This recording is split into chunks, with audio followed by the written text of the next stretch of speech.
Oh, you're so hot and cold, warm in the middle.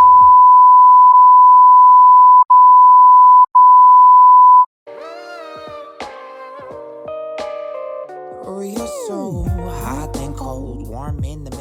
Hi guys, in this video today, I'm going to be talking about Love Island UK and the verbal and emotional abuse that we saw Teddy experience from Faye. In this episode, we see that Faye absolutely verbally and emotionally abuses Teddy and is not held to account by the producers. She's not held to account really by any of the other islanders or contestants, and she's literally just given free rein to run amok. There is no justification for what Faye did. It was abuse.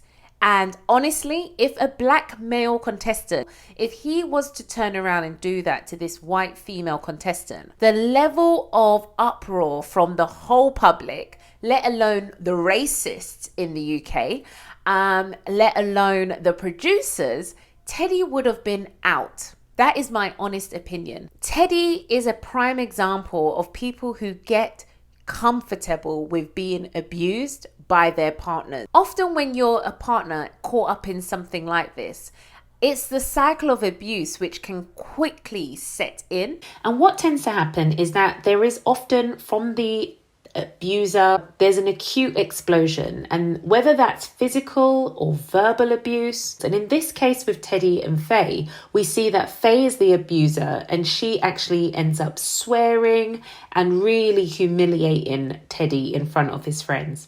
Teddy's response is a classic victim response whereby he actually tries to keep calm, tries to actually almost appease and please the perpetrator, tries to reason with her, he tries to keep her calm, he tries to be as rational as possible, he tries not to raise his voice. And this is a very typical response when you are the victim in a cycle of abuse.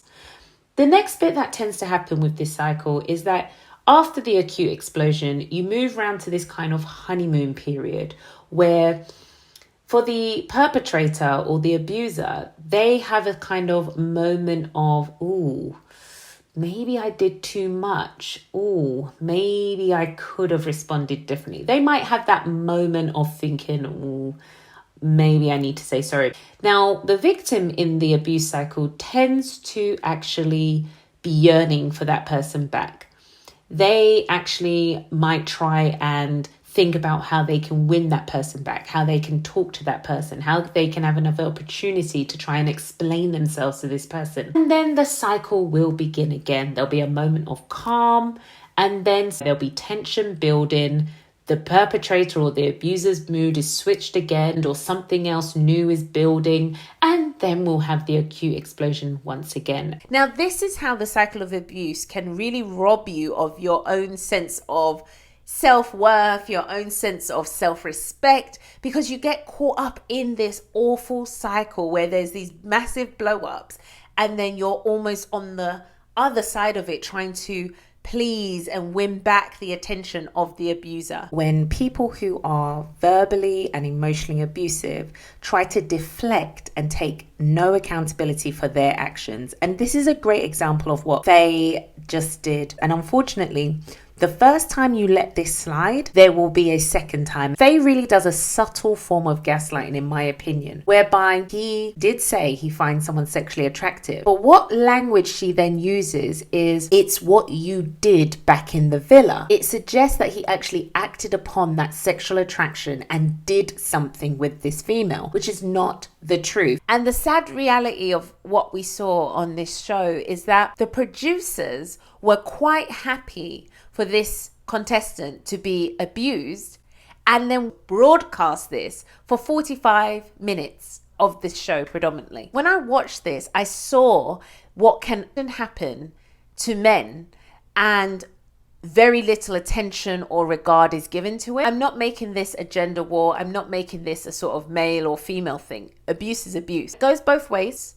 But what I saw here was actually a male being abused, emasculating you in that way. If you think about it, if she could speak to him in public on national TV in this way, What do you think is going to happen in their house when they're by themselves and there's a text message that comes through, or there's an unknown person who pops up in his DM? Like, this is going to be so hectic, so crazy. And yet Teddy still wants this lady back. Nobody, male or female, deserves to be treated like this.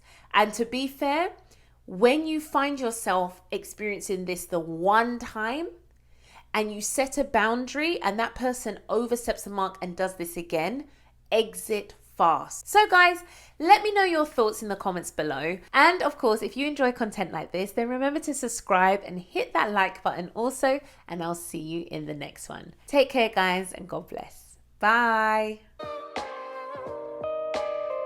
Oh, you're so hot and cold, warm in the middle. You got my heartbeat skipping, doing paradiddle.